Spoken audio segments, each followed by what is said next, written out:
Bismillahirrahmanirrahim. Assalamualaikum warahmatullahi wabarakatuh. Selamat pagi, salam sejahtera, salam Ibu Pertiwiku. The Honorable Tan Sri Dato' Amar Dr. James Jemut Masing, Deputy Chief Minister and Minister of Infrastructure Development and Transportation Sarawak. The Honorable Dato' Amar Haji Awang Tengah, Deputy Chief Minister, who is also the Minister in charge of our International Energy Week.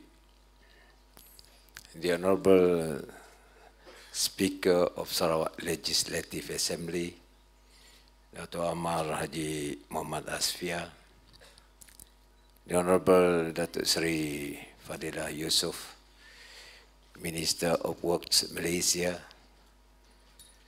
Honorable State Ministers, Honorable State Secretary Tan Sri Dato' Amal Moshidi Muhammad Dukani, Excellencies, Ambassadors, distinguished guests, speakers, ladies and gentlemen.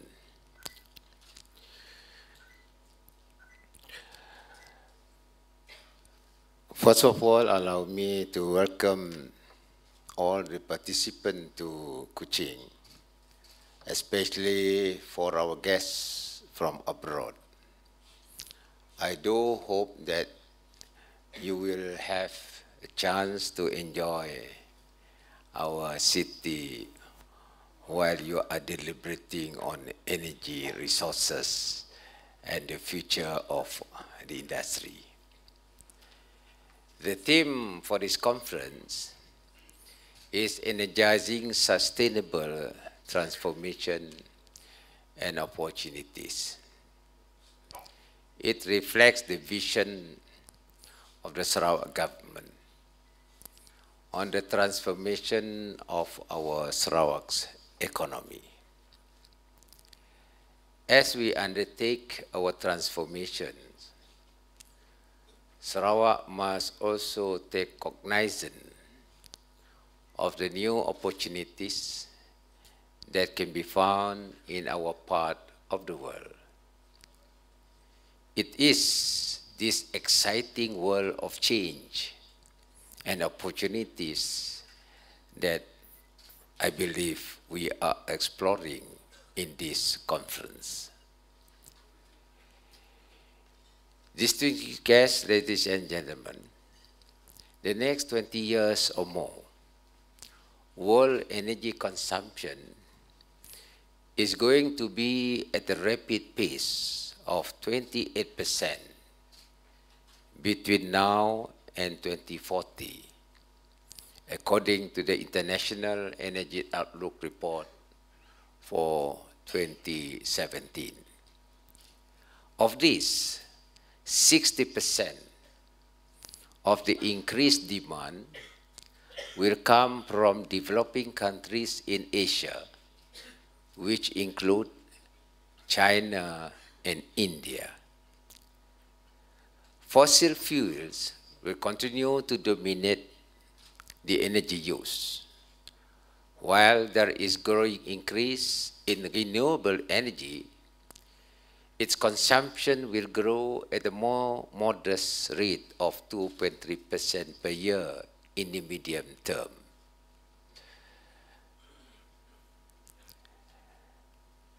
Nonetheless, it is clear that the tremendous demand for energy gives impetus to the search for greener source of energy in order to exploit the economies of scale presented by the demand side. Sarawak is an energy-rich economy. Oil was first discovered in 1910, and natural gas was first fully exploited in 1983. Hydropower came into operation in 2011. The significance of hydropower for Sarawak is that for the first time, Sarawak is able to use its energy resources to power our own economic development. This opens up a whole new range of opportunities in Sarawak. Because of the strategic importance of our hydropower assets, Sarawak has taken Bakun Dam, which now gives us the full control and management of the resources. We took it from the federal government, and I would like to thank the Prime Minister for agreeing our request to take back Bakun Dam to Sarawak. Sarawak is now the biggest power generator in Malaysia, of which 70% of Malaysia's potentials lies in Sarawak's interior. The Sarawak Corridor of Renewable Energy, or SCORE, was launched in 2008. There was initially a need to bring in anchor projects which are big enough to ensure the economic viability of the hydropower dams. To date, as mentioned by the Minister in charge, we have approved 22 investment projects in SCORE with a total investment of 33.64 billion ringgit. These projects are expected to generate 17,000 employment opportunities. Among the projects already in operation at Samalaju Industrial Park in Bintulu are OCIM Sdn Bhd, Press Metal Bintulu Sdn Bhd, OM Material Sarawak Sdn Bhd, Pertama Ferroalloy Sdn Bhd, Sakura Ferroalloy Sdn Bhd, and Elkem Carbon Malaysia Sdn Bhd. In addition, we have also developed key infrastructure, including the Samalaju Industrial Port, that will take us forward into the next phase of development. There will be greater emphasis on downstream industries, which will create higher value added in our economic activities. As Sarawak has a small population of only 2.7 million people, we do not have cheap labor. Instead, we are placing greater emphasis on higher value-added skills to work with capital-intensive industries. Furthermore, this is critically important if Sarawak is going to go anywhere, achieving high incomes for our people. Distinguished guests, ladies and gentlemen, there is a need for capital to work with skills in the future in Sarawak. This is why Sarawak is taking our economy one notch up the economic ladder by developing the digital economy. The world is now interconnected and digitized. We have to follow suit by being socially connected and work with up-to-date data and information. We have to live within the digital world and survive in that digital environment. There is a lot that Sarawak has to offer in the digital economy, such as the involvement of our young talent in content development, the digitization of the market through the internet and distribution hubs, as well as the hosting of server farms as a result of the availability of our energy resources.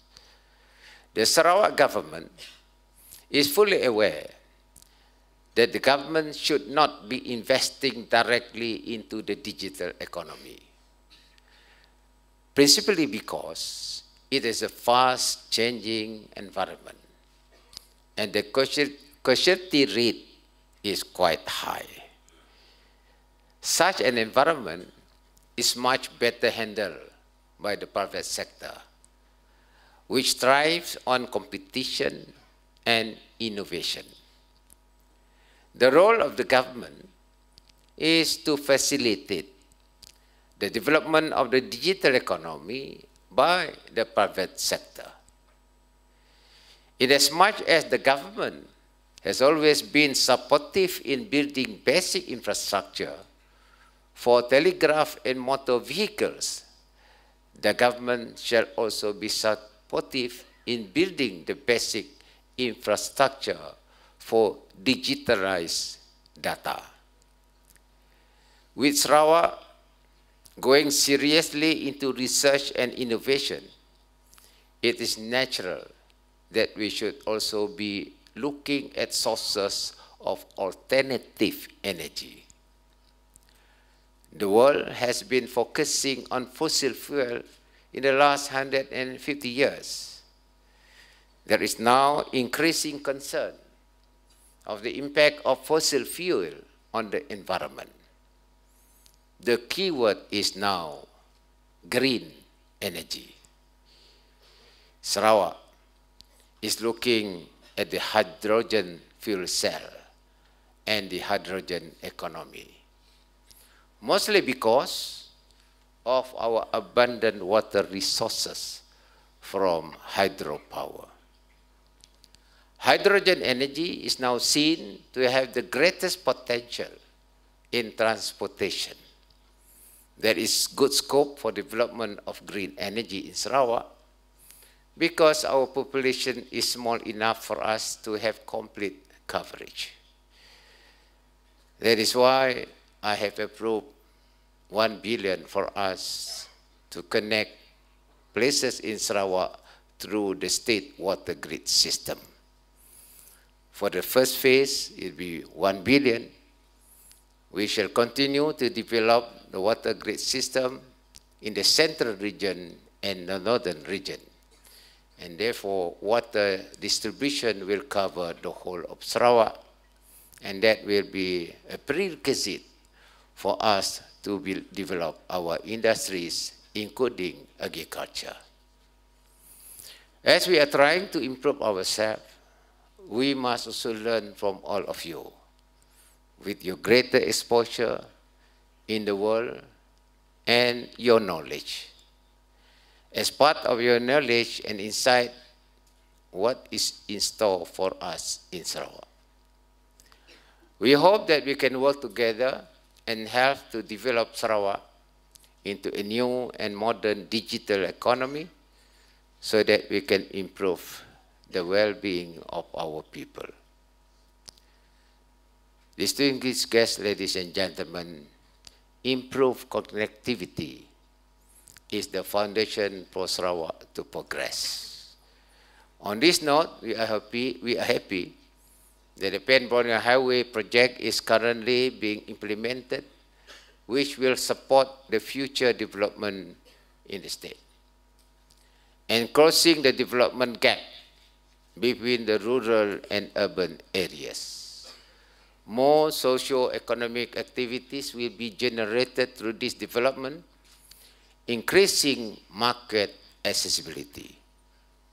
The development of Sarawak's energy sector will also gain benefit from this project.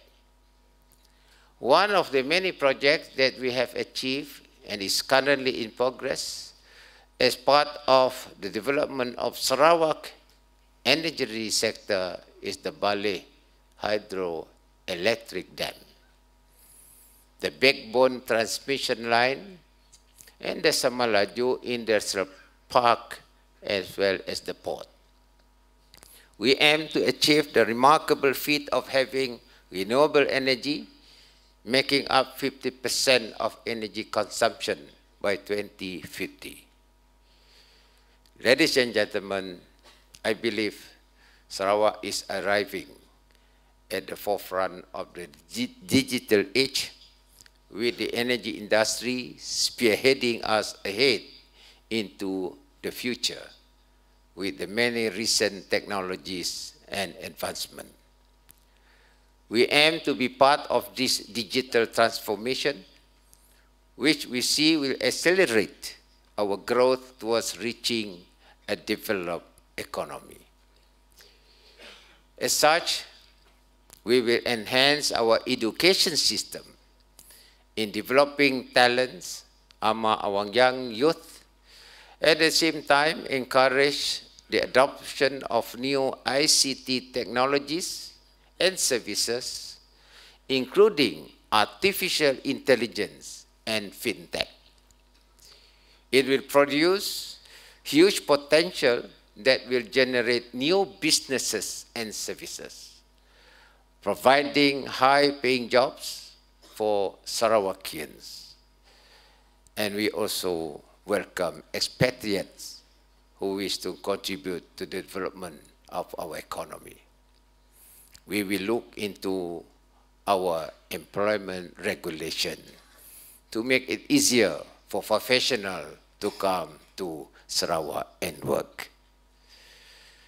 The Sarawak government is pleased to provide its continued support for the energy of the International Energy Week, as it provides a platform for the energy and infrastructure industry to come together to examine issues and address challenges, and at the same time explore the many new business opportunities as we move into the digital age. The future outlook of the energy sector will transcend beyond the boundaries of energy resources. International Energy Week has grown in stature with encouraging response from both exhibitors and visitors.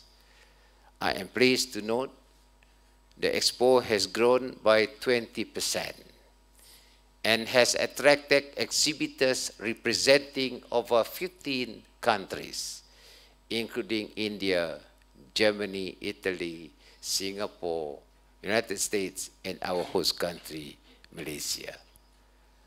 I am also pleased to note that the organizing committee has managed to put together an impressive program for the conference, which I noted has included many prominent speakers.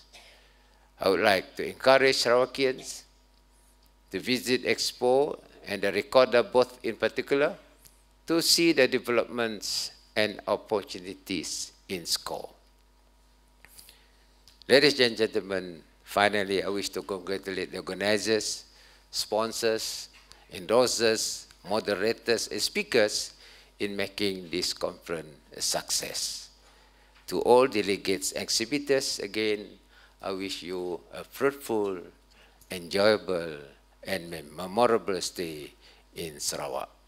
With that, it is with my sincere pleasure to declare open the International Energy Week 2018. Thank you.